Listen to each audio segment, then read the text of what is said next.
테슬라가 상승을 하면 보통 2차 전지 관련된 투자를 하시는 분들이 네. 예전에는 같이 연동되는 그렇죠. 움직임들이 많이 나오다 보니까 네. 기대를 많이 하셨겠지만 옵티머스라던가 네. 그리고 자율주행차 관련된 기대감이 훨씬 더 많이 깃들여져 있지 않나라고 보고 있고요. LG에너솔루션 실적을 발표를 했는데 영업이익이 6,013억이 나왔습니다. 네. 예상치를 상회를 하는 그런 실적이 나왔고 가장 빠르게 성장하는 쪽이 수요가 빠르게 올라가는 쪽이 ESS 쪽인데 여기에 대해서 배터리 3사가 이제 그 ESS 사업에 대한 확대 전략을 피고 있고 생각보다 판이 좀 바뀔 가능성도 있어서 테슬라가 상승을 하면 보통 2차 전지 관련된 투자를 하시는 분들이 네. 이제 통상 예전에는 같이 연동되는 그렇죠. 움직임들이 많이 나오다 보니까 네. 기대를 많이 하셨겠지만 아쉽게도 테슬라 상승은 자동차 시장에 대한 기대보다는 이제 옵티머스라던가 그리고 네. 자율주행차 관련된 기대감이 훨씬 더 많이 깃들여져 있지 않나라고 보고 있고요. 옵티머스 관련된 매출이 80% 이상을 네. 차지할 것이다라는 이야기를 피력을 하면서 네. 결국 시장에서는 그 부분에 있어서 신성장 동력에 대한 기대감이 좀 많이 주가를 부양을 했다라고 보고 있고요. 분석가들도 의견을 다 한데 모으고 있는 건 목표 주가를 최근 들어서 상향을 많이 했어요. 예. 예전만 하더라도 좀 비판적인 시각이 많이 있었는데 그럼에도 불구하고 목표 주가를 올린 그 바탕에는 아까 방금 말씀드린 네. 것처럼 자율주행과 그리고 옵티머스 시장에 대한 기대감이 굉장히 컸다라고 볼 수가 있을 것 같고 2026년부터 그러니까 2026년 말 정도에는 자율주행 관련된 실적이 반영이 되기 시작을 할 건데 그러면 시총 3조 달러까지도 도달할 수 있다라는 이야기가 나오고 있고 아무래도 이제 뭐 테슬라 자율주행이라던가 네. 그리고 우리가 기대를 한다고 방금 말씀드린 옵티머스 로봇이라던가 그러게요. 이쪽으로 기대할 수 있는 2차 전지 종목들은 없다 보니까 그와 관련돼서 테슬라 쪽에서 이제는 기대를 하기에는 좀 어렵지 않을까라고 보고 있고요. 2차 전지 투자하시는 분들은 안 좋다, 끝났다가 아니라 이제 시각을 좀 다르게 해서 우리가 돌파구를 새롭게 찾아야 되고 그 돌파구가 앞으로 어떻게 시장이 형성되는지를 좀 판단을 하는 게 오히려 2차 전지주를 투자하시는 분들이 봐야 되는 그렇죠. 지표가 아닐까라고 생각이 들어요. 그래서 테슬라의 주가 흐름을 보고 2차 전지주를 매수를 해야겠다, 안 해야겠다를 판단하는 그 지표가 아니라 이제는 우리가 새로운 시장을 좀 보면서 거기에 관련된 시장이 어떻게 이어가는지에 대해서 이제 뒤편에서 제가 좀 더 자세히 말씀을 드릴 거긴 한데 네. 그쪽으로 좀 초점을 맞추시는 게 좋을 것 같고요. 지금 IRA 세제 혜택 종료가 되었잖아요. 그렇죠. 그러면 3분기 테슬라 실적을 보면 생각보다는 선 주문들이 많았고 그래서 그렇다며요. 예. 좋았다라는 평가들이 있죠. 실제로 컨센서스를 상회하는 실적을 보였는데 네. 일단 이 부분에 있어서도 우리나라 기업들이 단기적으로는 좀 기대할 수는 있겠지만 4분기 들어서는 아마 수요가 굉장히 위축될 가능성이 있어서 이마저도 살짝은 우리가 지금은 기대할 요인은 좀 없다라고 볼 수가 있을 것 같고 리튬 가격 같은 경우에도 지금 중국이 공급을 계속해서 줄인다라는 이야기들이 나오면서 가격 상승이 좀 나왔었어요. 예. 근데 지금 CATL 쪽에서 또 가동을 할 수 있다. 선 가동에 대해서 이야기가 나오면서 다시 한번 수요 리스크라든지 이런 부분들이 대두가 되면서 리튬 가격도 올라가는 흐름보다는 지금 계속 변동성이 나오고 있는 구간에 진입을 했기 때문에 우리가 통상 2차 전지 관련돼서 이렇게 돼서 올라왔어라는 그 이유로는 지금 좀 찾기는 어려울 것 같고요. 오히려 새로운 돌파구적인 측면으로 장기적으로 봤을 때는 오히려 유럽 시장을 본다던가 아니면 우리가 ESS 시장을 그렇죠. 저는 보는 게 지금은 맞지 않나라고 판단을 하고 있고 네. 그렇기 때문에 단기 시선보다는 2차 전지주들은 저는 아직까지는 중장기적인 시선이 맞지 않나라고 생각을 하고 있습니다. 우리가 배터리 이야기를 할 때 그래서 전고체 배터리 이야기 나올 때마다 네. 이제 로봇 쪽의 그렇죠. 배터리 왜냐하면 장기간 움직일 수 있는 배터리가 필요하기 때문에 네. 그러한 이야기들이 같이 나오고 있긴 하지만 아직까지는 거기 시장에 대한 기대 심리는 그렇게 크지는 않은 것 같고요. 다만 옵티머스 같은 경우에는 지금 생산 자체가 올해 5천만 대를 목표로 하고 있어요. 올해 안에 5,000대죠. 5,000대. 네. 5,000대를 생산을 목표로 하고 있는데 이게 가능하게 됐을 때 시장에서는 사실 배터리주가 움직이기보다는 오늘만 하더라도 휴머노이드 관련된 로봇 관련 종목분들로 그렇죠. 오히려 움직이는 파생되는 흐름들이 더 나온다라고 보시는 게 맞을 것 같습니다. 맞아요. 근데 이게 테슬라가 이번에 네. 지금 자율주행 쪽에서 이야기하는 부분이 내세우는 게 네. 보통 다른 기업들이 이제 라이다를 채택을 하는데 테슬라는 라이다 카메라를 채택을 해서 다른 회사들은 하드웨어적인 부분들을 계속 교체를 해야 되는데 이 회사는 카메라 성능만 업그레이드하면 돼서 부품에 대해서도 또 굉장히 효율화를 만들겠다라고 이야기를 해서 이 부분에 있어서도 과연 우리나라 어느 기업이 수혜를 받을 수 있을까에 대한 여부들도 한번 체크를 해 보셔야 될 것 같고요. 네. 아직까지는 가시화된 딱 흐름 자체는 나오진 않았기 때문에 이 부분만 본다 하더라도 요즘 우리나라 자율주행차들 잘 안 움직이잖아요. 테슬라 네. 관련된 예, 기대를 그렇죠. 하더라도. 맞아요. 그래서 예. 그게 직접적인 수혜 고리로 갈 수 있는 기업들이 배터리도 마찬가지고 자율주행도 마찬가지로 조금은 아쉽다라는 부분이고 오히려 이 대목에서 로봇이 움직이는 이유는 우리나라 대기업들이 움직이고 있기 때문에 옵티머스로 인해서 휴머노이드 시장이 커질 거고 그로 인해서 우리나라 기업과 정부에서 움직이기 때문에 직접적인 연결고리와 스토리가 만들어지기 때문에 움직인다라고 생각을 하고 있고요.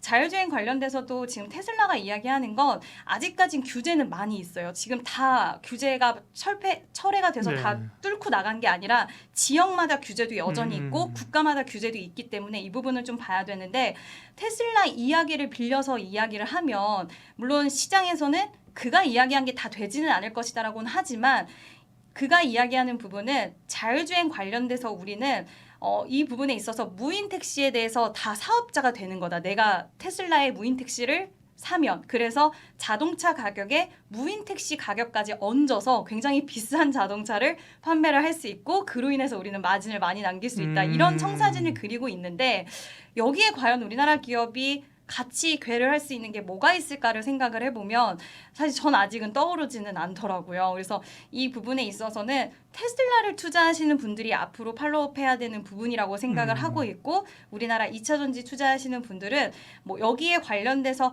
앞으로 수혜에 대한 그림을 그려갈 수는 있겠지만 지금 당장은 여기를 보시기보다는 좀 더 현실화되어 있는 현실성으로 우리나라 기업들이 정말 돈을 벌 수 있는 시장을 바라보시는 게 좋지 않을까라고 생각을 합니다. 네.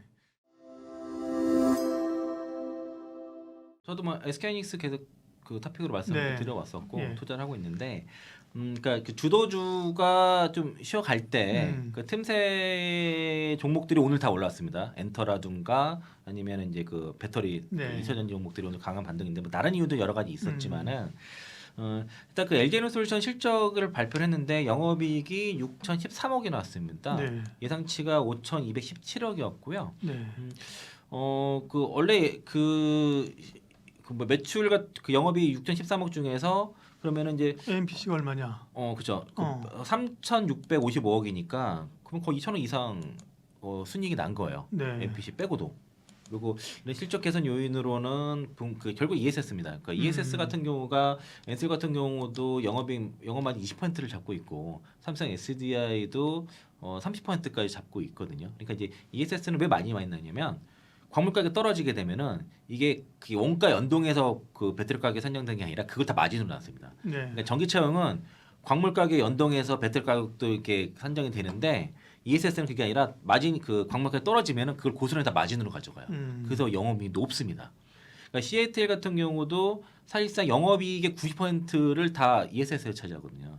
그러니까 ESS를 얼마만큼 빨리 많이 만드느냐에 따라서 실적도 달라지는데, 그러니까 그 엔솔 같은 경우는 3분기에 그 ESS 쪽 매출이 좋기 때문에 수익이 좋았기 때문에 실적이 이제 예상치를 상회를 하는 그런 실적이 나왔고, 주가는 뭐 이렇게 세게 반응하지는 않은데요. 근데 아무래도 LG와 그 PRS 때문에 그런 것 같아요. 예. 그리고 이제 삼성 SDI는 이제 3분기 예상치가 현재 3천억 정도 적자 예상하고 있고요. 예. SK온 같은 거 배터리 사업만 뭐 많게는 4천억대, 적게는 한 1,000억 중반대 정도 예. 적자. 어떤 데는 일부 흑자도 얘기했어요. 1,700억 흑자도 있는데 대체로 평균으로는 좀 이렇게 그 적자로 예상하고 있고, 그리고 삼성 SDI는 지금 워낙 그 전기차 배터리 쪽 수요가 부진한 상태고요. 그 AMPC가 지금 워낙 지금 줄어들었습니다. 전분기는 664억 정도 받았는데 3분기 31억 정도밖에 예상이 안 돼요, 현재는요. 그리고 고정비가 좀 많이 들어간 것도 있고, 네.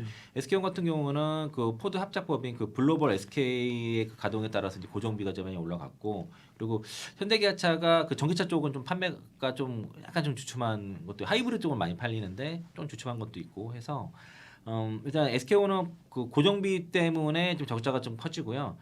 삼성 SDI는 전기차 판매 배터리가 좀 부진해서 영향을 좀 받는데 ESS가 커버를 못 해준 거죠. 그러니까 그 LG 에너솔루션은 ESS가 이제 커버를 해줬기 때문에 그런 예. 거고요. 오늘 주요 뉴스 중에 하나가 그 S&E 리서치에서 올해 연간 누적 글로벌 전기차용 배터리 사용량을 발표를 했는데 네. 삼성 SDI만 빼고 탑 10이 모두 다 성장을 했습니다. 그 시애틀이 31%, 1월부터 8월까지 그 전기차용 배터리 출하량을 보니까 연간 34% 정도 성장이 나왔는데 비아디가 50%, 뭐 시애틀이 30% 정도, 엔솔이 13%, 그리고 SK온이 20.3% 정도 나왔어요. 네. 그런데 삼성 SDI는 마이너스 9.1%. 고객사의 전기차 판매가 잘 안 돼서 그렇습니다. 예.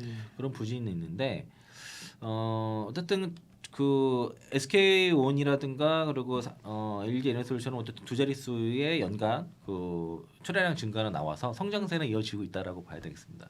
네.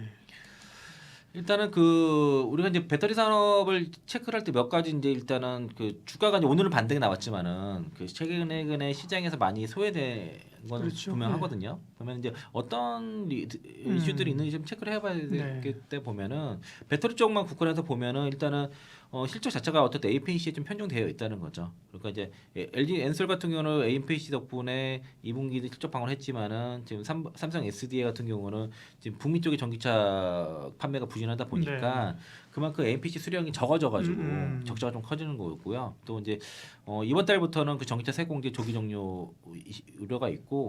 그 포드라든가 GM이 리스차를 자기네들이 인수하면서 그 세공제를 이어가려고 했다가 지금 철회를 했어요. 그래서 한 그 완성차 업체들이 한 70에서 80%가 나름 보조금을 지급함에도 불구하고 이 10월 달부터 어떤 수요 절벽이 있지 않냐 그런 우려가 있는 건 사실이고요. 또 일단 여전히 지금 배터리 3사 생산 캐파 대비해서 지금 그 생산량 증가가 134기가 정도에 달하는데 출하량 증가는 50기가 정도니까 50기와트 정도 되니까 그러니까 캐파시 증가에 비해서 출하량 증가가 더 적다는 거죠. 그러니까 여전히 그 공급가행 형태가 이어지고 있는 상태고요. 그러니까 공급가행이 확대가 되고 이어져 버리면은 감가상각이라든가 그렇죠. 고정비가 계속 들어가기 때문에 북미에서 가장 빠르게 성장하는 쪽이 수요가 빠르게 올라가는 쪽이 ESS 쪽인데 그걸로 지금 실적을 커버를 해줘야 되거든요. 그렇죠. 실적 방어를 해줘야 되는데 그게 엔솔이 빠른 거죠. 그렇죠. SDI라든가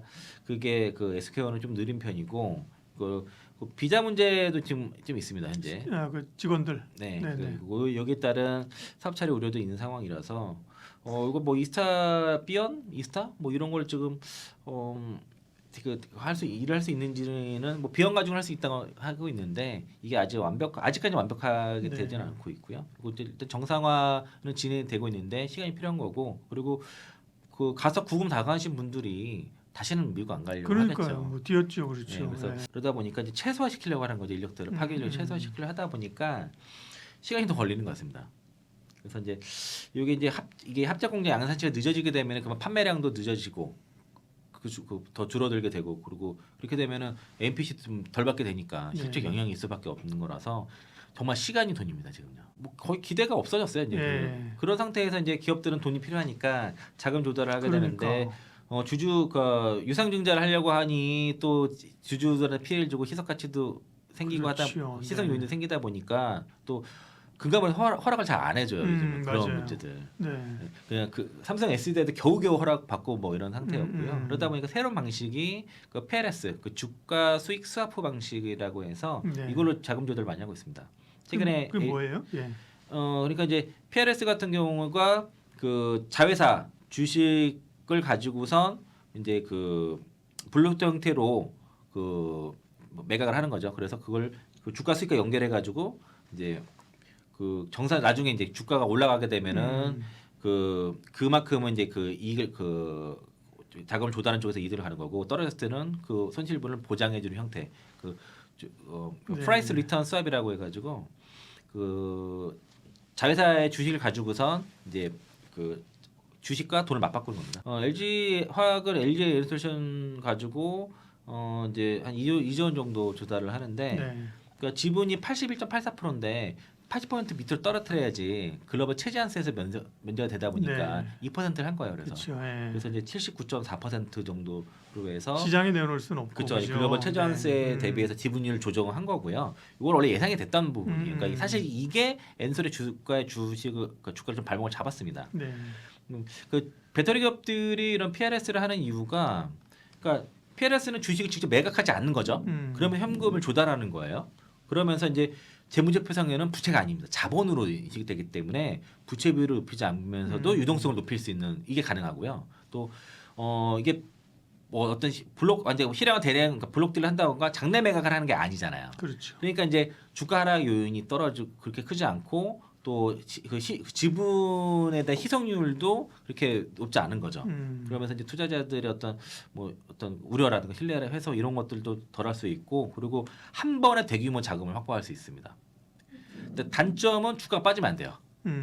네, 그 발행한 기업에 주가 빠지게 되면 그만큼 부담이 차익을 되니까.